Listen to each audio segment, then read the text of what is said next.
Dongdong is reincarnated into his favorite game as a skeleton monster. Despite being a weak monster, he successfully rises up the ranks and recaptures his old in-game persona of Bloodkin. In the process, he gets the support of NPCs who become his sentient underlings and his master Bubbles, a novice player of Azure Sky. They participate in the godhood entrance exams to expand their wealth and catch the attention of many high-ranking players, the most important of whom is Yu, a mysterious assassination syndicate leader hell-bent on finding the truth about this unusual skeleton monster. Dongdong and Beartrap's monopoly over the Marten pelts has started to displease other players. They have been bankrupted by the exorbitant prices being charged and start thinking of ways to recover their losses. Instigated further by Yu, who teases them for being conned by a pet, all the customers rally together and attack the two hoarders. The riot chases the two down to the components arena, where Dongdong runs past Bubbles. The latter is confused, and Yu, who masquerades as part of the mob, explains to her how Dongdong has conned the players into buying Marten pelts. Feigning ignorance, he accuses whoever the master of such an unruly pet is of being a negligent fool.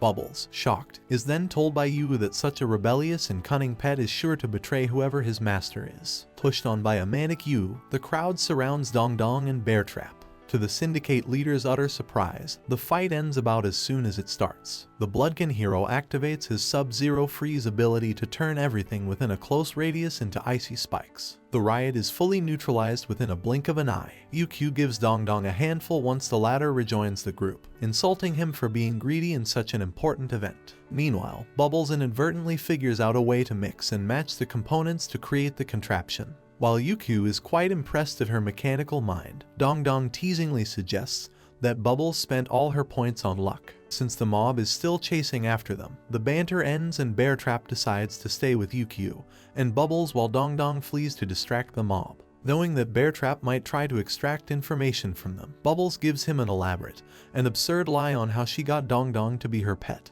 blaming it on a dizzying night where she had a lot of yam and bubble tea. While those three focus on building the contraption, Dongdong is surprised about his inability to escape the mob. The syndicate leader catches up to Dongdong, claiming to be a friend, and is displeased at the Bloodkin's cynicism. As Dongdong is attacked all over by the riot and Yu's men, the other rioters led by the cat spy mushroom confront the trio working on the contraptions. Beartrap take the lead in protecting the two ladies, quite heroic and chivalrous of him. Dongdong's magical powers dwindle due to lack of stamina. Just before being given a finishing blow by a mixture of arrow and quicksand attacks, he is rescued by Yu. The savior quickly asks him to repay the favor by becoming his pet, an offer which Dongdong immediately declines. Seeing this as an attack on his reputation, a resentful Yu leaves Dongdong to the dogs. Beartrap appears intimidated by the rage of the crowd who are demanding Dongdong's head. To everyone's surprise, Pink Bubble summons her level 55 pink slime to combat them. Though initially perceiving such a weak summon as an attack on their honor, the slime slowly turns into a massive, muscular mass. The crowd, frightened by this abrupt development, try to flee but to no avail. The other side of the mob is about to capture a depleted Dongdong. Just as victory is in sight, the pet asks to be resummoned back to her master, rather easily evading his capture. Enraged and in need of a punching bag, the group targets Yu for apparently working with Dongdong and attacking them. Mushroom, along with Yu's other men, attack Pink Bubble while she is complimenting how cute her muscular slime is. This prompts an irritated Yuku into action. The mechanic uses her robotic hand to annihilate the crew. Driven by her rage, she chases down the rest into defeat and exhaustion. By the time the crowd's main enemy returns to his master, they are too drained to do any fighting and disperse. Dongdong remarks on how strong the pink slime has become but doesn't give the affectionate little animal the pleasure of replacing her as Bubbles' main pet. Yuku finishes the contraption and manufactures an artificial bubble tea machine which can create bubble tea whenever the user's mind demands it. Once they have passed the preliminary round, Beartrap's surprisingly attractive wife appears and adoringly scolds her husband for being careless. She then removes the tracking device placed on Dongdong by Mushroom, much to the former's annoyance. With that, the team progresses the prelims and enters a retreat island where a fairy NPC appears, announcing that they will stay here till the second round starts. While Dongdong is resting by the beach enjoying the break, Lady Sissy appears asking Bubble if she would like to sell him for 500 million gold. Bubble rejects immediately and gets angry at the thought of Dongdong abandoning her for some gold. Once the debacle ends, Sissy contemplates how she wants Dongdong even more now that he doesn't have a price. At nighttime, round 2 begins and the players gather at the beach. Looking at the scores for the prelims, everyone, especially Gu Ling and Yu, are intrigued by Dongdong and Bubble making it to second place. The guide explains how round 2 is a game of strategy, where players are given different identity cards, each with its own capabilities. The wolf, detective, and villager each have attacking, investigative, and defensive purposes. As those higher ranked have greater value, Dongdong realizes that this game is one of immense strategic thinking and would require much patience. With their detective card, Dongdong decides to put Mushroom the cat as their first target.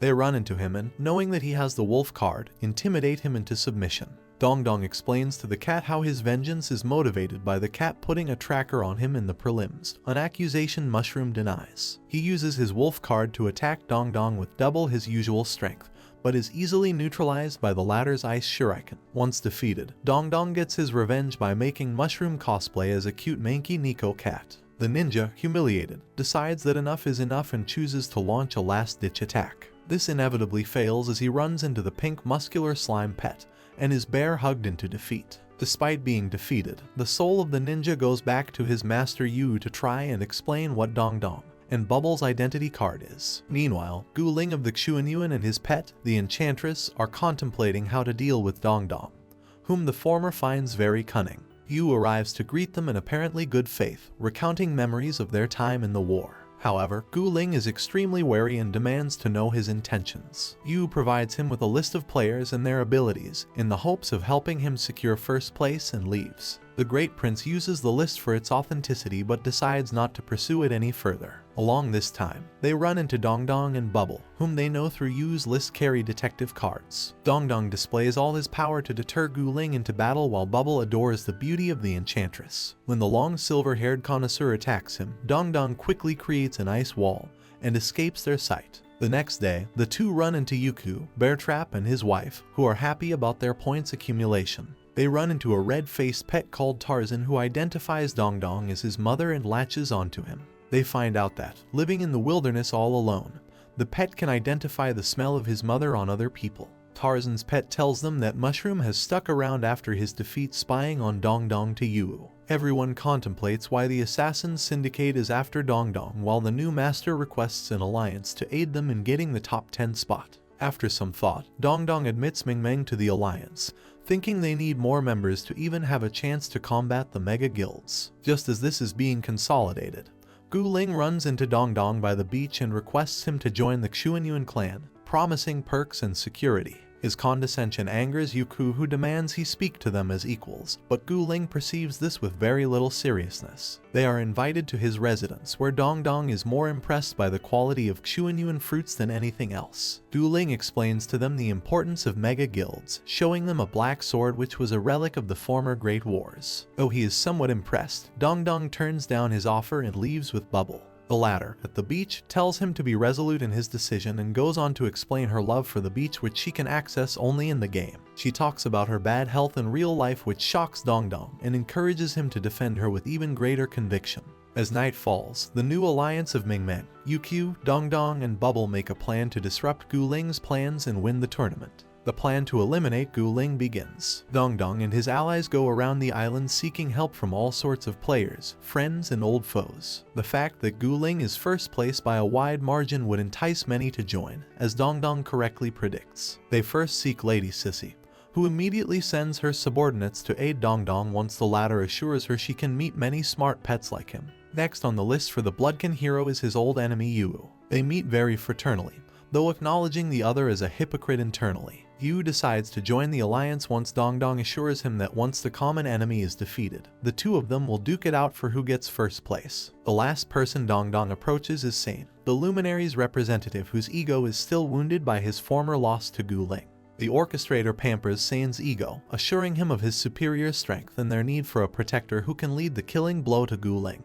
The Luminary obliges quite quickly as well and decides to join the alliance. As night falls, Gu Ling's residence is besieged by the new alliance. As the fight begins, the enraged Xuanyuan uses his expert swordsmanship to make light work of Sissy's subordinates. However, they serve only as a distraction as Dongdong and Yukyu bombard him with attacks. Gu Ling easily dodges the ice attacks and after receiving a punch from Yukyu, pushes her with a windy slice of his sword. While the battle gets tougher, Sane activates his ritual. Bubble, Bear Trap, and his wife, Ming and Tarzan, all attack Gu Ling as he chases after Sane. They manage to land only a few blows before getting swept away. Just as Gu Ling is about to beat Sane before he can finish his ritual, however, Yu shows up and catches the Xuanyuan by surprise. As they exchange heavy blows, Dongdong stabs Gu Ling from behind, depleting his health bar. Sane also finishes his ritual and joins the action, pledging vengeance against his rival. Gu Ling, blinded by rage, activates his superpower, the Lotus Shadow.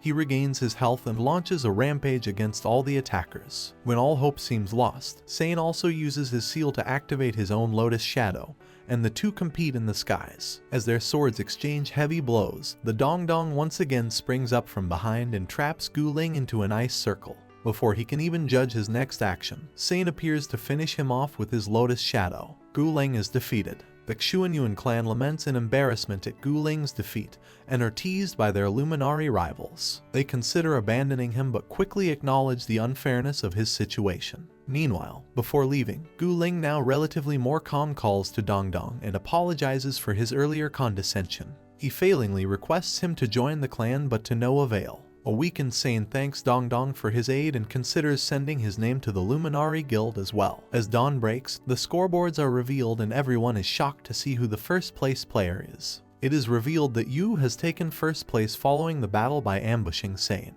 Dongdong appears unfazed and in fact shares his cup with Yu, knowing beforehand about the young man's motives. Back at the hideout, Dongdong reveals that the Pandora's box Sane used severely weakened him for 48 hours, the time frame in which Yu conveniently destroyed him. He also acknowledges that now that Yu stands at number 1 with 120 points, he is sure to win if he manages to kill someone within their alliance. The alliance decides to split up with Pink Bubble and Dongdong directly confronting Yu. Mushroom the cat slips away and warns Yu of this plan, which Dongdong allows since he wishes to settle this directly. Though the fight ends at a standoff, Yu finds out he can kill Bubble without depleting his point tally because she doesn't carry the wolf card.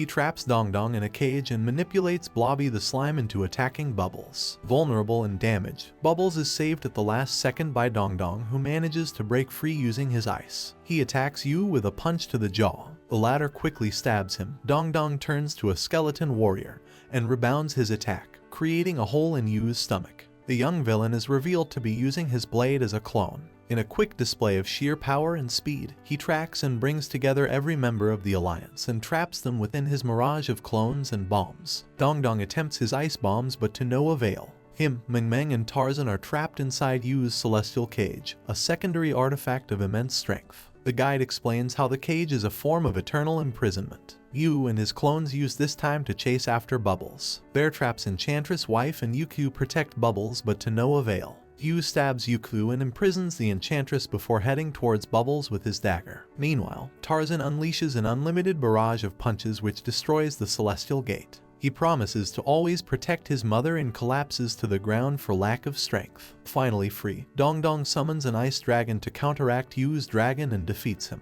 Before he can land his finishing blow, he fully stops after seeing Yu's full face. The shock prevents him from stopping Yu from stabbing Bubbles. Just when he thinks he has won, all of his attributes have. It turns out that Bubbles had a werewolf identity after all, much to his incredible shock. A defeated Yu falls to his knees as Dongdong explains the intricacies of their plan. Yukyu, the villager, helped Bubbles pull up a protective shield earlier in the fight, giving Yu the impression that she had a villager identity. As the assassin accepts his defeat, Dongdong demands to know why they have the same face. Yu mockingly replies, telling Dongdong that no one in real life cares about his whereabouts. Laughing maniacally, Yu is defeated. The triumphant alliance is greeted by the Enchantress Zhang Liui, who easily traps them into her debilitating spell. None of them is able to move and all appear very grim before Jiang puts a seal on Dongdong. The curtains fall on the Godhood Academy entrance examinations. The top 10 are announced from the lowest orders. Ever consistent in his commentary, the guide requests for interviews from all the winners, including Yukio, Mengmeng, and Bear Strap. He receives few good responses. Finally, the top 2 of the tournament are announced, with Pink Bubble and Dongdong coming out on top. The victors receive the main quest hint, which they decide to give away to all the players who helped in taking down Guling. The hint is a poem which talks about a new era rising out of the conflict and wars of the old. Its publicization startles the Xuanyuan, who blame this on Jiang for not stopping Dongdong in time. Now that the hint has been made public, the passage towards progress would also open up quite soon. Meanwhile, following his victory, Dongdong, Bubble, and Yuku meet Jiang. The latter had applied a death seal on Dongdong, who was to die if he didn't meet her after the battle. Jiang reveals that Mengmeng and Tarzan were sent by her to help them in the tournament. With that, she asks to have a private conversation with Dongdong because she suspects that he is from the real world. Alone with Yukio and Dongdong, Jiang asks the latter whether he is a character from the real world before explaining the origins of Azure Sky. Yukio, Jiang affirms, is a virtual creation who gains sentience through the progression of the game. Dongdong understands through Yukio how an NPC understands the existence of players as entities from the outside world who can interact with the world of Azure Sky. However, Jiang reveals that this history is a fabrication.